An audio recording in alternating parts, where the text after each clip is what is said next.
केंद्रीय जल शक्ति मंत्री गजेंद्र सिंह शेखावत ने मुकेरियां में की प्रेस वार्ता। बातचीत के दौरान उन्होंने कहा कि पंजाब में हो रही देश विरोधी गतिविधियों पर केंद्र सरकार की पूरी नज़र है। भारतीय जनता पार्टी मुकेरियां द्वारा आयोजित आज इस प्रेस वार्ता में भारतीय जनता पार्टी के जिलाध्यक्ष संजीव मन्हास जी, भारतीय जनता पार्टी के प्रदेश महामंत्री आदरणीय श्री सुभाष शर्मा जी, जिले के प्रभारी श्री विपिन महाजन जी, मुकेरियां के यशस्वी विधायक श्री जंगीलाल महाजन जी, भारतीय जनता पार्टी के अन्य दायित्ववान कार्यकर्ता बंधुओं और पत्रकार मित्रों, 2024 के लोकसभा चुनाव की तैयारी भारतीय जनता पार्टी ने देश भर में प्रारंभ की है और उसी को लेकर के भारतीय जनता पार्टी ने देश के विभिन्न लोकसभा क्षेत्रों की जिम्मेदारी विभिन्न नेताओं को देकर उन लोकसभा क्षेत्रों में जाकर के वो सघन प्रवास करें, कार्यकर्ताओं के साथ में बातचीत कर आगे की रणनीति को सुनिश्चित करें। इस दृष्टिकोण से लोकसभा प्रवास योजना का ऐसा निर्धारण किया है जिसके निमित्त मुझे होशियारपुर लोकसभा में आने का सौभाग्य प्राप्त हुआ है। होशियारपुर लोकसभा क्षेत्र भारतीय जनता पार्टी के दृष्टिकोण से अत्यंत महत्वपूर्ण लोकसभा क्षेत्र भी है और जिस तरह से पिछले 2 चुनाव में लगातार हमने विजय सुनिश्चित की है, एक बार फिर इस चुनाव में भारतीय जनता पार्टी का ध्वज बुलंद हो सके, इस दृष्टिकोण से ये प्रवास और भी ज़्यादा महत्वपूर्ण है। हम निरंतर देश के सभी लोकसभा क्षेत्रों में और विशेष रूप से ऐसे विशेष चिन्हित 144 लोकसभा क्षेत्रों में जहां भारतीय जनता पार्टी की ताकत को और अधिक बढ़ा करके परिणाम सकारात्मक किए जा सकते हैं, उन सब लोकसभा क्षेत्रों में लगातार इस जो है प्रवास कर कार्यकर्ताओं को की ऊर्जा और उत्साह को बढ़ा करके संगठन की ताकत और संगठन के व्याप को बढ़ा कर आने वाले चुनाव की तैयारी कर रहे हैं। विधानसभा चुनाव से पहले जिस तरह की परिस्थितियां थी, जिस तरह से प्रायोजित तरीके से एक आंदोलन खड़ा किया गया था, जो आंदोलन बाद में विषय से लेकर भटक करके और वो मजहब तक आंदोलन पहुंच गया था,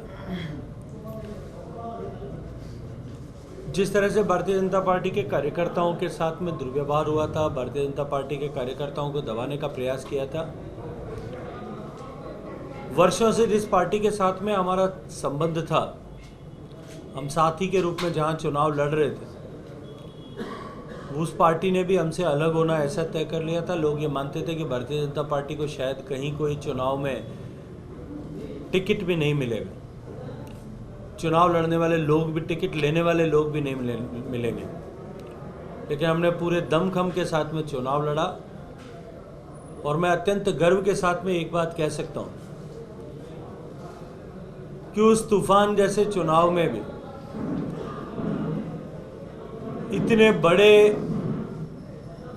आंदोलन के दौर से गुजर जाने के बावजूद भी भारतीय जनता पार्टी एकमात्र पार्टी थी जिसके वोटों का प्रतिशत बढ़ा था और हम 2 जगह अपने विधायक बनाने में भी कामयाब हो पाए। होशियारपुर क्षेत्र की अगर मैं चर्चा करूं तो माननीय मोदी जी की सरकार ने जिस तरह से देश में पिछले वर्षों से काम किया है,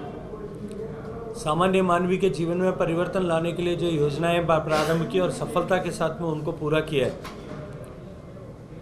जिस तरह से पिछले वर्षों में लोगों को घर, कपड़ा, मकान, रोटी, इन सब से नल, बिजली, गैस का चूल्हा, इन सब के संकटों से मुक्त करने का काम देश की सरकार ने किया है। निश्चित रूप से समाज के बहुत बड़ा वर्ग भारतीय जनता पार्टी के साथ उसके नाते जुड़ा है और आने वाले चुनाव में हम संगठन की ताकत के आधार पर अधिक लोगों को कैसे जोड़ सकें, इस दृष्टिकोण से हम सब लोग काम कर रहे हैं। होशियारपुर के दृष्टिकोण से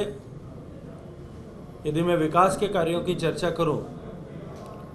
तो होशियारपुर तलवाड़ा रेल लिंक जो है वो माननीय मोदी जी की सरकार ने बनाना ऐसा तय किया, जिसका टेंडर होकर के वर्क अलॉट हो गया है। 411 करोड़ रुपए की लागत से शीघ्र ये बहुप्रतीक्षित मांग जो है ये पूरी होने वाली है। इसी के साथ साथ में अमृतसर घोमन रोड को जो 77 किलोमीटर का स्ट्रेच है उसको 4 लेन करने के जो काम है वो 1730 करोड़ की लागत से पूरा किया जाएगा। गोमन से टांडा प्रोजेक्ट जो 31 किलोमीटर की लैंड एक्विजिशन कॉस्ट सहित लगभग 744 करोड़ रुपए की लागत से इस काम को भी पूरा किया जाएगा। इसी के क्रम में जो होशियारपुर में मेडिकल कॉलेज बना है 325 करोड़ रुपए की लागत से, उसमें भी 60% शेयर 60% सहयोग भारत सरकार ने किया है और इस प्रोजेक्ट के लिए 50 करोड़ रुपए भारत सरकार की तरफ से ऑलरेडी आवंटित किए जा चुके हैं ताकि काम शीघ्रता के साथ में पूरा किया जा सके। देश के हर जिले में मेडिकल कॉलेज बने, हर क्षेत्र में काम हो और सामान्य मानवीय के जीवन में परिवर्तन आए, इंफ्रास्ट्रक्चर की योजनाओं को गति मिल सके, रोड रेल एयर ट्रांसपोर्ट के इंफ्रास्ट्रक्चर को हम और ज़्यादा स्ट्रेंथन कर सकें। इस दृष्टिकोण से देश की सरकार बहुत तेज गति के साथ में बड़े स्केल पर काम कर रही है। आज हम सब लोगों ने यहाँ कार्यकर्ताओं के साथ में बैठ कर के एक विस्तृत बैठक 10वां मुकेरिया और टांडा इन तीनों विधानसभा क्षेत्रों की है। कार्यकर्ताओं में बहुत उत्साह है और वो संकल्पबद्ध होकर के आने वाले चुनाव के लिए तैयारी करके आज उन्होंने कमिट करके यहाँ से जाना ऐसा तय किया है। दिन भर में अन्य कार्यक्रम भी होंगे और उन कार्यक्रमों के बाद में निरंतर जो है इस तरह के प्रवास का क्रम बना रहेगा और मुझे पूरा विश्वास है कि इस सब के चलते हम भारतीय जनता पार्टी का कमल एक बार फिर खिलाने में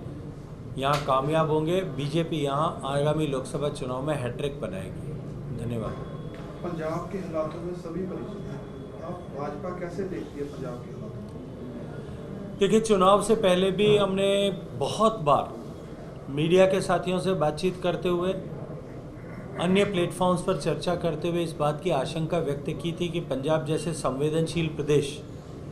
जो सीमावर्ती प्रदेश भी है और जिसने आतंकवाद का, अलगाववाद का एक बहुत लंबा दौर देखा है, उसकी तपिश को महसूस किया है, हजारों हजार अपने बेटों को खोया है, उस पंजाब में यदि इस विषय को लेकर के गंभीरता रखने वाली सरकार न बनी तो आने वाले समय में पंजाब के लिए भी और देश के लिए भी एक नई चुनौती खड़ी हो सकती है। प्रदेश की जनता ने का फैसला था, फैसला शिरोधार्य है, उन्होंने जिनको सत्ता में बैठने का अवसर दिया है, लेकिन उसके बाद में उनके गैर जिम्मेदाराना व्यवहार के चलते हुए जिस तरह से पंजाब में law and order situation dilute हुई है, जिस तरह से यहाँ अपराधी बेलगाम हुए हैं, बेखौफ हुए हैं, जिस तरह से धमकियों और एक्सटॉर्शन का नया दौर प्रारंभ हुआ है, जिस तरह से अतिवादियों का महिमा मंडन हो रहा है, सिंगर्स से लेकर के प्लेयर्स तक जिस तरह से हत्याएं हो रही है, एक्सटॉर्शन के लिए जिस तरह से दबाव बनाने के लिए, भय पैदा करने के लिए जिस तरह से हत्याएं और हमले कारित किए जा रहे हैं, आज पंजाब के लोग आशंकित हैं, डरे हुए हैं और वो कहीं ना कहीं भयभीत हैं कि कहीं पंजाब वापस उसी पुराने दौर में तो नहीं लौट रहा है। ये निश्चित ही एक चिंता का विषय भारतीय जनता पार्टी के लिए भी, क्योंकि राष्ट्रीय सुरक्षा से जुड़ा हुआ मुद्दा भी है और पंजाब के नागरिकों से जुड़ा हुआ मुद्दा भी है, तो भारतीय जनता पार्टी के लिए भी चिंता का कारण है। सर, एक भाई अमृतपाल जी है जो पंजाब में काफ़ी भड़काऊ बयानबाजी के लिए मौजूद हो चुके हैं, पर पंजाब सरकार इस पर मौन साधे हुए है, कोई भी बयानबाजी नहीं करती। क्या केंद्र सरकार इस पर कोई एक्शन ले? देखिए, लॉ एंड ऑर्डर और कानून व्यवस्था, पुलिस का काम जो है वो राज्य की सरकार का काम है हमारे संविधान के अनुरूप। राज्य सरकार को इस पे तुरंत उचित फैसला और करते हुए कदम लेना चाहिए। भारत विरोधी मानसिकता कहीं भी कोई गतिविधि भारत में या भारत के कहीं बाहर भी कहीं चल रही है, इसको बर्दाश्त नहीं करेंगे। यह माननीय मोदी जी ने इसको स्पष्ट किया है। सर्जिकल स्ट्राइक से, एयर स्ट्राइक से ये संदेश पूरी दुनिया को दिया कि हम देश के बाहर भी इस तरह की गतिविधियों को पनपने नहीं देंगे। देश के गृह मंत्री आदरणीय अमित शाह जी ने अभी 3 ही दिन पहले एक टीवी में चर्चा के दौरान ये कहा था कि देश की सरकार प्रदेश की सरकार के साथ मिलकर के बढ़ने वाली ऐसी मानसिकताओं को किस तरह से रोका जा सकता है, इस पर इफेक्टिवली काम करें।